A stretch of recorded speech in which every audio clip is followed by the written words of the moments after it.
So guys, magandang tanghali sa inyo guys. Dito muna tayo tumambay sa bahay kasi nagpa-check up yung lola ko. Di pa sila nakaka-uwi kasi umalis din ako kanina. Nag-canvas ako ng mga tinidor sa Tumana. Doon sa dalawang shop sa Tumana, yung isang shop doon sa Tumana sa loob, sa baba, and doon sa tricycle. Sinamahan tayo ng isang rider na taga rito rin, si Donnie. So kasama ko siya bukas sa MOA. Mag-MOA kami bukas kasi Saturday bukas. So dito guys, yun, umambay ako sa bike shop kay Tatay Felix. Naisipan ko na lang siguro bumili ng hub. Kasi itong hub na to is biglaan ko rin talaga to nabili. Yan. Ito na yung bago nating hub na binili.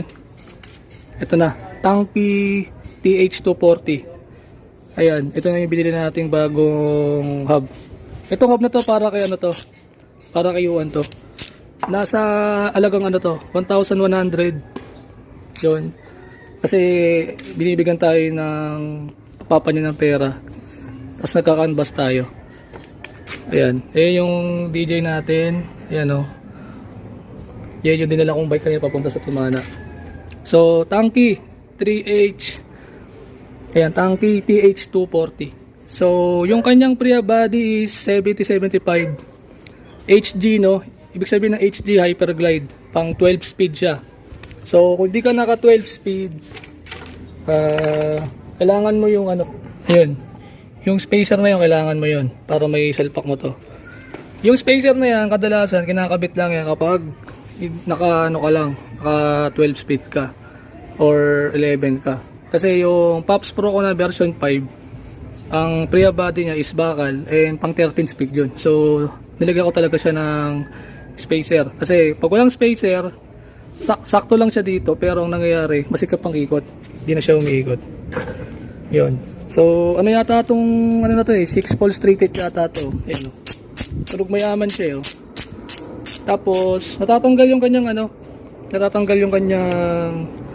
ito, end caps. Ayan o. Natatanggal yung end caps niya no. Yan. Smooth na smooth yung ikot nito. Tapos ang code ng bearing niya ay no, 69022RS. NGK ang brand ng bearing niya. So, yung bearing niya dito is iba oh. Iba yung pagkakasil no. So, feeling ko may ano to may adapter to sa true axle, pero yung harapan ng hub nila is wala. Ayan oh. Yung front hub nila wala. Ayan oh, buong ano na yan, buong adapter na ano lang, tsaka quick release. Ayan o, buong adapter lang yan, wala nang ano, wala nang parang capsule dito. So yun, ito yung kanyang ano, ito yung ano niya, yung quick release na adapter sa hub na yan. So yung rayos ni Yuan, galing sa akin, Pops Pro 1 spokes. Yun yung kakabit ko sa rim na pinabarena ko. Kasi yung Pops Pro 1 ko na rim is iaano ko na lang, ibibenta ko na lang yun sa marketplace. Kasi per yun eh. So yung rim niya sa harapan, hindi ko muna ipapakabit dito.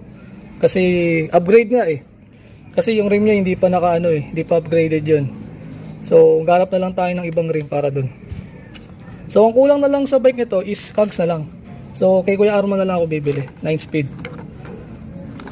Yun. So Tanki no. Tanki ano. Magkano ko ba nakuha tong hub na to?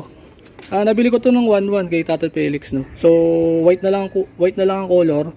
And maganda yung ano niya oh, yung texture ng hub oh. Walang pintura dito. And wala rin pintura sa gilid ng ano niya. Same lang din dito sa ano.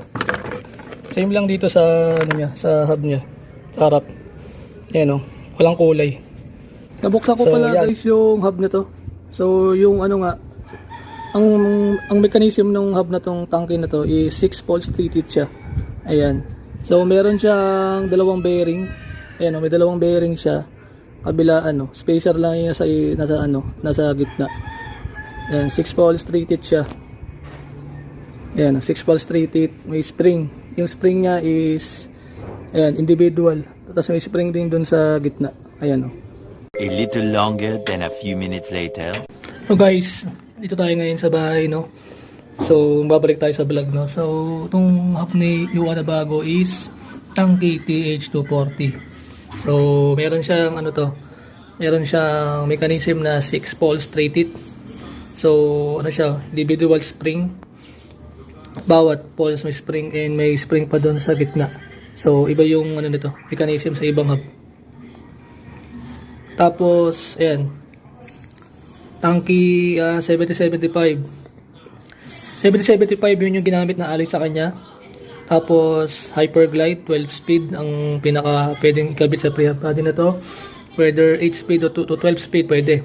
Kasi pag 13 speed is, ang kilala ko lang hub na pwedeng mag 13 speed is yung ano, Pops Pro na hub tsaka yung ano, yung Maxzone siguro. Kasi ang hub pre-hub body nila is bakal. Tapos ang bearing na ito is ano, ang bearing na ito is 6902 2RS, no. Tsaka iba yung ano niya, guys. Iba yung ano niya, oh. Iba yung cover nung bearing niya. Parang may ano pa rito eh. Ayun, may cover. Hindi ko na natatanggal. Pero yan, mas okay yan. Ito yata yung pinaka-seal niya. So, may seal pa yung bearing, yung bearing may seal, tapos may seal pa to. Itong, parang ito yung nakatakip. Para hindi siya mapasukan ng tubig. Once na magano ka ng bike, papaligo ka. Ang problema lang sa pre-hub body nito is, ano lang siya. Yun lang. Hyperglide na alloy. Alloy lang talaga. Tapos meron na siyang oil, meron na siyang may seal na siya, oh. Ayan, oh. Huwag na tatanggalin yan. Kasi daming mga ibang rider na tatanggal ng ganyan. Tapos, yung kanyang adapter na quick release, natatanggal. No, so, feeling ko, itong hub na to, ano to eh. Na tuturo axle to, feeling ko lang. So, ayan na yung bearing niya, oh. 69022 RS. NGK yung brand niya. 32 holes yung hub na to. Tapos 6 bolts para sa kanyang rotor. So, feeling ko lang yung ano nito, yung kanyang ano, yung axle na to is ano to eh, na tuturo axle to, feeling ko lang. So, yan. Ito yung mga adapter na pwede mo ikabit. Tinanggal ko kasi yung pre-hub body, hindi ko makabit. Mamaya ani natin ng tali yan para makabit. So, andun na yung ano, andun na yung rim na para sa hub na to. Itong hub na to is baka ano to muna. Standby ko muna to. Kasi ang pangit kung ikakabit mo tong hub na to dun sa bike niya, eh yung rim niya is naka ano pa. Naka-stock pa yung rim niya, hindi pa upgraded. So yun lang. Yun lang yung mga pwedeng maano. Kasi kung ano, I think baka yung rim ko na lang siguro, i-ano ko na lang. Yung Pops Pro 1 kong rim, baka i-ano ko na lang sa kanya. Yun na lang, baka yun, ibigay ko na lang. Para, kumbaga, yung rim na lang na isang piraso dun sa taas, beta ko na lang. Baka yung Pops Pro 1 ko na lang i-ano ko dito. Kaso yung rails natin sa ano, rails natin sa harapan is, baka yun na lang ikabit natin yung kanyang bakal. Yun na lang muna. So, yun. Baka mamaya or sa ibang araw makakabit na natin itong likod. Kasi kagsa lang kulang. Kagsa lang kasi kulang dun sa ano niya. A few minutes later. So guys, yun na nga guys. Ganda na lang yung vlog natin dito sa ating bagong biniling Tanki TH240. No? So ito, kaya may hindi pantay yan. No? Spacer pala to. Ayan. Spacer siya. Yan. Huwag niyo iwawala itong spacer na to kasi ano yan, maselan yan pag ano. Tapos yan, naka quick release lang siya, no, kahit natanggal na natin yung adapter niya, no. So yung hub pala nito guys is hindi siya katulad ng Pops Pro 1 na yung axle niya is ano, buong axle siya na naka welding na yung pinaka ano niya, buo na yung hanggang dito sa pinagbabanggaan ng QR sa frame. Ang naiba lang sa kanila yung version 5 nilang Pops Pro 1. No. So sa version 6 nila na Pops Pro 1 is nako-convert na siya sa true axle. So nagsimula sila sa ano sa Pops Pro 1 version 5 na nako-convert sa true axle kasi yung Pops Pro 1 na nakailuan, buo na 'yon. Buong ano na 'yon, axle na naka ano na, isang buo na yung sa may gaito niya. Sa gaitong itsura niya. Ang ganyan. So, sa Pops Pro 1 naman na hub na meron ng may biyak-biyak na yun dito. Yung mga meron ng design. Ganun pa rin yung isang buo pa rin. So, sa Pops Pro 1 version 5, doon na sila nagkaroon ng evolution. Karoon na sila ng magandang design. May mga butas-butas na yung ganito. So, kitangki, yan na. Sa 1.1 lang na presyo, no? Tingnan mo, may mga katay-katay, no? May mga katay ng hub nila. Nag-innovate na sila kagad. So, still hindi siya pwedeng i-through axle. Quick release lang siya. Yung quality naman ng pinagawan is, hindi ko sure kung China o Taiwan. Tapos, naka-CNC na rin yung ano nila. Yung CNC alloy na rin yung kailang quick release. Ayan. So, not sure kung pantay lang to doon sa ano, sa QR nung Pops Pro kasi mahaba yung sa Pops Pro na adapter yung quick release nila, mas mahaba. So, ito powered by Tanky, no. Ride for more green. So, 6 pulse 3-tit yung hub niya, hanggang 12 speed yung ano niya. So, ayan. Tapos natanggal ko pala yung adapter nung ano niya. Natanggal ko yung cover nung prehab niya. Natanggal ko yung pinaka goma. So, sa ibang hub, walang ganito.